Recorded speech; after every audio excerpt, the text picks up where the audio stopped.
അങ്ങനെ ഞങ്ങളുടെ വണ്ടി ഇതേ റെഡി ആയിട്ടുണ്ട്. നമസ്കാരം, നമ്മുടെ ചാനലിലെ പുതിയ വീഡിയോയിലേക്ക് എല്ലാവർക്കും സ്വാഗതം. ഇന്ന് ഞങ്ങളുടെ മലയാറ്റൂർ യാത്രയാണ്. ഇപ്പോൾ ദുഃഖവെള്ളിയുടെ ഒക്കെ ആയി പ്രമാണിച്ച് ഞങ്ങൾ മലയാറ്റൂർക്ക് പോകാനുള്ളൊരു പരിപാടിയിലാണ്. 12 സീറ്റിൻ്റെ വണ്ടിയിലാണ് ഞങ്ങളുടെ യാത്ര. അങ്ങനെ രാത്രി 8 മണിയോട് കൂടി നമ്മളിത് യാത്ര പുറപ്പെട്ടിട്ടുണ്ട്. ഏകദേശം 8 മണി 8:15 കൂടി നമ്മളിത് വീട്ടിൽ നിന്ന് ഇറങ്ങിയിട്ടുണ്ട്. ഇനി നേരെ വെച്ച് പിടിക്കുകയാണ് മലയാറ്റൂർക്ക്. അപ്പോൾ അമ്മയുടെ ഫാമിലത്തെ ചേച്ചിമാരും നമ്മ തൊട്ടടുത്തുള്ള അയലക്കൊക്കെ ആയിട്ട് ഞങ്ങൾ പോയത് കേട്ടോ. അപ്പോൾ ഞങ്ങൾ പിള്ളേരായിട്ട് 3-5 പേരും പിന്നെ അമ്മമാരായിരുന്നു. അങ്ങനെ ഞങ്ങൾ വണ്ടിയിൽ ഭക്തിഗാനൊക്കെ വെച്ച് അടിച്ച് പൊളിച്ച് ഒരു യാത്രയിലാണ്. അപ്പോൾ ഒരു 9:30-10 മണിയാകുമ്പോൾ എത്തുന്നുള്ള പ്രതീക്ഷയിലാണ്. കാരണം നമ്മുടെ ഹൈവേയിൽ ഇപ്പോൾ അണ്ടർ പാസേജിൻ്റെ വർക്ക് നടക്കുന്ന 3-4 സ്ഥലങ്ങളുണ്ടല്ലോ. അപ്പോൾ എന്തായാലും ഞങ്ങളെ സമയം വൈകിച്ചില്ല. ഏകദേശം 10 മണിയോടുകൂടി നമ്മളിത് അടിവാരം എത്തിയിട്ടാ. അപ്പോൾ ബ്ലോക്കൊന്നും നമുക്ക് കിട്ടിയില്ല. ഞങ്ങൾ പോയത് ചൊവ്വാഴ്ചയായിരുന്നു. അപ്പോൾ ഇട ദിവസം ആയതുകൊണ്ട് തന്നെ പിന്നെ 10ാം ക്ലാസ്സുകാരുടെ പരീക്ഷ കഴിയുന്ന ദിവസം കൂടിയായിരുന്നു. അപ്പോൾ അതുകൊണ്ടൊക്കെ തന്നെ അന്നത്തെ ദിവസം ഒട്ടും തിരക്കുണ്ടായിരുന്നില്ല. മലയിൽ തിരക്കുണ്ടായിരുന്നു, പക്ഷേ വഴിയിലൊന്നും നമുക്ക് ബ്ലോക്ക് കിട്ടുമോ ഒന്നും ഉണ്ടായില്ല. ഞങ്ങളൊക്കെ ചെറുപ്പത്തിൽ ഈ ട്രാവലർ വിളിച്ച് പോകുന്ന സമയത്ത് ഇവിടെയൊക്കെ അന്യായ ബ്ലോക്കാണ്. ഞങ്ങൾ ദുഃഖവെള്ളിയാഴ്ച എന്നാൽ പോവാറ്. അപ്പോൾ ഈ കുരിശിൻ്റെ വണ്ടികളൊക്കെ വന്ന് ഞങ്ങൾ ഈ വഴിയൊക്കെ പണ്ട് നടന്നു പോയിട്ടുണ്ട്. വണ്ടി ബ്ലോക്കിൽ കിടക്കും, ഞങ്ങൾ ഇറങ്ങി നടക്കും. അങ്ങനെ അടിവാരത്ത് നമ്മൾ ഏകദേശം 10 മണിയോട് കൂടി തന്നെ അടിവാരത്ത് എത്തിയിട്ടുണ്ട്. ഇപ്പോൾ ഇതേ നക്ഷത്ര തടാകമാണ് റൈറ്റ് സൈഡിൽ കാണുന്നത്. അപ്പോൾ ലെഫ്റ്റ് സൈഡിൽ നമുക്കിത് വണ്ടി പാർക്ക് ചെയ്തിട്ട് ഇനി മല കയറണം. അങ്ങനെ വണ്ടിയിലിരുന്നത് ദൂരെ കാണുന്നതാണ് നമ്മുടെ മലയാറ്റൂർ മല. ഇതുപോലെ തന്നെ നമുക്ക് കനകമലയും കാണാൻ പറ്റും ഹൈവേ എന്ന് വരുമ്പോട്ടാണ്. അപ്പോൾ അതേ തിരക്കില്ല എന്ന് പ്രതീക്ഷിച്ചെങ്കിലും വണ്ടികൾ നല്ലോണം പാർക്കിങ്ങിലും ഒന്ന് കിടക്കുന്നുണ്ട്. അപ്പോൾ ഏകദേശം മലയിലെ ആൾക്കാർ നല്ല തിരക്കുണ്ടെന്ന് ഞങ്ങൾക്ക് മനസ്സിലായി. കാരണം വഴിയിൽ ബ്ലോക്കില്ലെങ്കിലും നല്ല തിരക്കുണ്ടെന്ന്. അങ്ങനെ ഓരോരുത്തരായിട്ട് ഇറങ്ങി. അപ്പോൾ ഞാനും അമ്മയും ചേച്ചിയുടെ മോളും അതുപോലെ എൻ്റെ മോളുമാണ് ഈ യാത്രയിൽ ഉണ്ടായിരുന്നത്. ബാക്കിയൊക്കെ നമ്മുടെ തൊട്ടടുത്തുള്ള ചേച്ചിമാർ തന്നെയായിരുന്നു കേട്ടോ. അങ്ങനെ വണ്ടിയിൽ നിന്ന് ഇറങ്ങി ഒന്ന് റെസ്റ്റ് എടുത്ത് ഞങ്ങൾ മല കയറാനുള്ള പരിപാടിയാണ്. അപ്പോൾ ഇതാണ് പാർക്കിങ്. ഓൾമോസ്റ്റ് എല്ലാ ഭാഗവും ഫുള്ളാണ് കേട്ടോ. തിരക്കില്ല എന്നേ ഉള്ളൂ, പക്ഷേ പാർക്കിംഗ് ഫുള്ളായിട്ട് കംപ്ലീറ്റ് ആയിട്ടുണ്ട്. അങ്ങനെ ആദ്യപടിയായിട്ട് ഞങ്ങളിത് മലകയറ്റം സ്റ്റാർട്ട് ചെയ്തു. അപ്പോൾ പാർക്കിങ്ങിൽ നിന്ന് നേരെ നടന്ന് കുറച്ച് വഴി നടന്നിട്ടൊക്കെ വേണമല്ലോ മലയടിക്ക് എത്താനായിട്ട്. അപ്പം കടകൾക്ക് ഒരു പഞ്ഞുമില്ല, ഇഷ്ടം പോലെ കടകൾ, നല്ല വിലയും. ചെറിയ ചെറിയ സാധനങ്ങൾക്ക് വരെ ഭയങ്കര വിലയാണ് കേട്ടോ.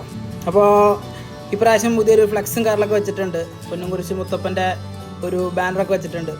അപ്പോൾ അതൊക്കെ എന്തായാലും രസമായിട്ടുണ്ട്. പിന്നെ ഒരുപാടും LED വർക്കുകളൊക്കെ ഒരുപാട് ചെയ്തിട്ടുണ്ട്. ഇപ്പോൾ കഴിഞ്ഞ വർഷത്തേക്കാളും കൂടുതലായിട്ടുള്ള ലൈറ്റ് വർക്കുകൾ ഇവിടെ ചെയ്തിട്ടുണ്ട്. എന്തായാലും ഭംഗിയായിട്ടുണ്ട്. അടിവാരത്തെ നമ്മൾ സ്റ്റാർട്ടിങ്ങിൽ കയറുന്ന പള്ളിയുടെ അവിടെ ഉള്ളൊരു അന്തരീക്ഷമാണ് ഈ കാണുന്നത്. അപ്പം നമ്മളിവിടെ ഇനി മെഴുതിരി കത്തിച്ചിട്ട് വേണം നമ്മുടെ യാത്ര തുടങ്ങാനായിട്ട്. അപ്പോൾ ദയിച്ചും പെണ്ണും കൂടെ മെഴുതിരി കത്തിച്ച് പുണ്യാളോടുകൊണ്ട് അപകടമൊന്നും ഉണ്ടാക്കാതെ മല കയറി ഇറങ്ങാനുള്ള പ്രാർത്ഥനയും കഴിഞ്ഞ് ഞങ്ങളിത് സ്റ്റാർട്ട് ചെയ്തു. അപ്പോൾ ഇതാണ് ഞാൻ പറഞ്ഞ ബാനർ, പൊന്നും കുരിശ് മുത്തപ്പോ പൊന്മല കയറ്റം.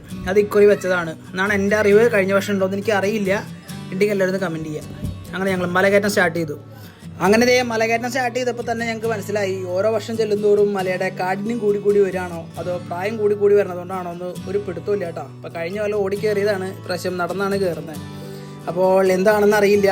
90s ജനിച്ചവരുടെയൊക്കെ അവസ്ഥ ഇപ്പം ഇങ്ങനെ ആയിരിക്കും എന്നുള്ള പ്രതീക്ഷയിലാണ് ഞങ്ങൾ പോകുന്നത്. ഞങ്ങൾ താഴെ നിന്ന് ഒരു മെഴുതിരിയൊക്കെ വാങ്ങിയിട്ടുണ്ടായിരുന്നു, എല്ലാ സ്ഥലത്തും ഓരോ മെഴുതിരി കത്തിക്കാനായിട്ട്. അങ്ങനെ 1ാം സ്ഥലം എത്തി. ഇപ്പോൾ മലയുടെ ഏറ്റവും വലിയൊരു ബുദ്ധിമുട്ടാണ് 1ാം സ്ഥലം എത്തിപ്പെടുക എന്നുള്ളത്. കാരണം 2ാം സ്ഥലം തൊട്ട് 14ാം സ്ഥലം വരെയുള്ള ദൂരം നമുക്ക് 1ാം സ്ഥലം കയറുന്നതോടുകൂടി മനസ്സിലാവും അത്രയും തന്നെ ഉണ്ടെന്ന്. അങ്ങനെ 2ാം സ്ഥലവും കഴിഞ്ഞു. ഇനി 1ാം സ്ഥലം കഴിഞ്ഞ് കഴിഞ്ഞാൽ പിന്നെ അങ്ങോട്ട് പെടപ്പെടാന്ന് പറഞ്ഞ സ്ഥലങ്ങളാവും. 1ാം സ്ഥലം എത്താൻ ഒത്തിരി ബുദ്ധിമുട്ട്, തിരിച്ചിറങ്ങുമ്പോൾ അങ്ങനെയാണ്. അപ്പോൾ അത് നമ്മളെ മല കയറുമ്പോൾ ഏറ്റവും കൂടുതൽ സഹായിച്ചൊരു ഫാനാണ് കേട്ടോ അത്. അപ്പോൾ അതുപോലത്തെ 2 ഫാൻ കൈ പിടിച്ചിട്ടാണ് ഞങ്ങൾ പോയത്. അങ്ങനെ ഞങ്ങൾ കൊച്ചിനെ എടുത്ത് കയറുന്ന കാരണം ഇത്തിരി ബുദ്ധിമുട്ടിയാണ് മല കയറി. അപ്പോൾ ഫാൻ ഞങ്ങൾ ഒരുപാട് ഉപകാരപ്പെടുത്തി. അങ്ങനെ നടന്ന് 7ാം സ്ഥലം കടന്നു.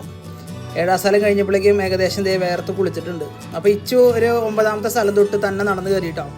അപ്പോൾ അവൾ നടക്കണമെന്ന് പറഞ്ഞിട്ട് പിന്നെ ഞങ്ങളുടെ ഒക്കത്ത് കയറിയിട്ടില്ല. 9ാം സ്ഥലം വരെ ഞങ്ങൾ എടുത്ത് കയറി. പിന്നെ ആൾ തന്നെ നടന്ന് ഏറ്റവും ടോപ്പിൽ നമ്മളെത്തി. അപ്പോൾ ഞങ്ങളുടെ കൂടെ വന്നവരെല്ലാവരും സ്പ്ലിറ്റ് ചെയ്ത് പോയിട്ടാവും. ഞങ്ങൾ പറഞ്ഞിട്ടുണ്ടായിരുന്നു താഴെ എത്തുമ്പോൾ ഒരുമിച്ച് കണ്ടുമുട്ടാം, നിങ്ങൾ പൊക്കോളം പറഞ്ഞു. കാരണം അല്ലെങ്കിൽ അതൊരിക്കലും നമുക്ക് ശാശ്വതമല്ല ടീമായിട്ട് പോകുമ്പോൾ. അപ്പോൾ അത് കാരണം തന്നെ ഞങ്ങൾ ടീമായിട്ടൊന്നും പോകാൻ നിന്നില്ല, സ്പ്ലിറ്റ് ചെയ്ത് പോയി അവസാനം കണ്ടുമുട്ടാന്ന് രീതിയിൽ. അപ്പോൾ ഞങ്ങൾ 4 പേരും ടീമായിട്ടും ബാക്കിയൊക്കെ വേറെ സെപ്പറേറ്റ് ചെയ്തിട്ടാണ് മല കയറിയത്. അങ്ങനെ ഇത് ഏറ്റവും ടോപ്പിലെത്തി. കുരിശുകളൊന്നും ഇപ്രാവശ്യം അങ്ങനെ വന്നിട്ടില്ല. പിന്നെ ആനകുത്ത് പള്ളിയും എല്ലാം കാണുന്ന പോലെ തന്നെ എല്ലാവിടെയും കയറി. ആനത്തി പള്ളിയിൽ പോയി, കിണറിൻ്റെ അവിടെ പോയി, പൊന്നും കുരിശ് മുത്തി പള്ളിയിൽ കയറി. അപ്പോൾ പെണ്ണും കൊച്ചും അമ്മയൊക്കെ പള്ളിയിൽ നിന്ന് കയറി. നല്ല തിരക്കായിരുന്നു പള്ളിയുടെ അകത്തൊക്കെ. അപ്പോൾ ഒരു വേഗം കയറി ഇറങ്ങി. അപ്പോൾ അങ്ങനെ മലയാറ്റൂർ യാത്ര ഞങ്ങൾക്കൊരു ആനന്ദകരമായ യാത്രയായിരുന്നു. അങ്ങനെ ലാസ്റ്റത്തെയാണ് പൊന്നും കുരിശ് മുത്തൽ, പിന്നെ കാൽപാദം, എല്ലാവർക്കും അറിയാമല്ലോ. അപ്പോൾ ഞങ്ങളിത് ടോപ്പിലെത്തിയപ്പോൾ ഞങ്ങളുടെ ടീമുകളെ കണ്ടുമുട്ടിയിട്ടാണ്. ഇതൊക്കെയായിരുന്നു നമ്മുടെ അവിടെ നിന്ന് ചേച്ചിമാർ. അപ്പോൾ എല്ലാവരും റെസ്റ്റിലാണ്. അപ്പോൾ ഇവർ ആദ്യം കയറിയായിരുന്നു. നമ്മൾ ഉണ്ണീനെ കൊണ്ട് കയറാൻ ഇത്തിരി ടൈം എടുത്തു. അപ്പോൾ ചേച്ചിമാരൊക്കെ അവിടെ വെയിറ്റിംഗ് ആണ് നമ്മൾ വരണത്. അപ്പോൾ ഇതാണ് നമ്മുടെ പാദമുദ്ര. അപ്പോൾ അതും കണ്ട് ഇനി നേരെ മലയിറക്കാം. മല കയറുന്നതൊക്കെ ബുദ്ധിമുട്ട് ഇറക്കാണെന്നുള്ളത് എല്ലാവർക്കും അറിയാം. കാരണം കയറുന്നതൊക്കെ താഴത്തേക്ക് ഇറങ്ങുമ്പോൾ മസിൽ കയറി പിടിക്കും. അപ്പം ഞാനൊരു 2 വട്ടം വീഴാൻ പോയിട്ടോ. അങ്ങനെ എൻ്റെ ഇടത്തേക്കാലൊന്നും മടങ്ങിയായിരുന്നു. അങ്ങനെ ഇറങ്ങി ഏകദേശം 12:45 നമ്മളിത് എത്തിയോടെ തന്നെ തിരിച്ചെത്തി. ഇപ്പോൾ നമ്മൾ 12:45 നമ്മളിവിടെ എത്തി. ഇനി മുഖമൊക്കെ ഒന്ന് കഴുകി കുറച്ച് ഭക്ഷണമൊക്കെ കഴിച്ചിട്ട് വേണം തിരിച്ചത് വണ്ടിയിലോട്ട്. പിന്നെ നമ്മൾ അവിടെ നിന്ന് അങ്ങോട്ട് തിരിച്ചത് ഇനി വണ്ടിയിൽ അടിച്ചുപൊളി പാട്ട് വെച്ചിട്ടാണ് പോയപ്പോൾ. നമ്മളിത് നല്ല ഭക്തിഗാനങ്ങളൊക്കെ വെച്ച് തിരിച്ച് പോകുമ്പോൾ വണ്ടിയിൽ നല്ല നല്ല പാട്ട് വെച്ചു. എന്തായാലും ആദ്യത്തെ 1 മണിക്കൂറാണ് ഈ ഡാൻസ് തുടർന്നുള്ളൂ. 1 മണിക്കൂറില്ല, ഒരു അരമണിക്കൂർ താഴെ എല്ലാവരും ഒന്ന് എനർജറ്റിക്കായി.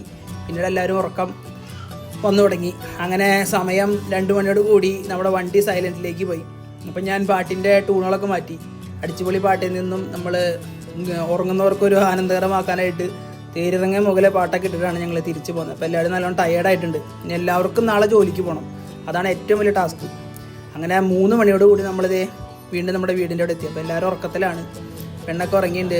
എൻ്റെ മോളും ഉറങ്ങി, എല്ലാവരും ഉറങ്ങി, പിള്ളേരൊക്കെ ഉറങ്ങി. അങ്ങനെ വണ്ടിയിൽ നിന്ന് ഇറങ്ങി എല്ലാവരും. മലയാറ്റൂർ യാത്ര 3 മണിയോട് അവസാനിച്ചു. അപ്പോൾ നമ്മുടെ ചാനൽ കാണുന്നവരൊക്കെ സബ്സ്ക്രൈബ് ചെയ്ത് സപ്പോർട്ട് ചെയ്യാൻ മറക്കരുത്. അതുപോലത്തെ വീഡിയോസൊക്കെ നമ്മൾ ഇനിയും നമ്മുടെ ചാനലിൽ അപ്ലോഡ് ചെയ്യുന്നതായിരിക്കും. ഇന്നേക്ക് ഇത്രേ ഉള്ളൂ.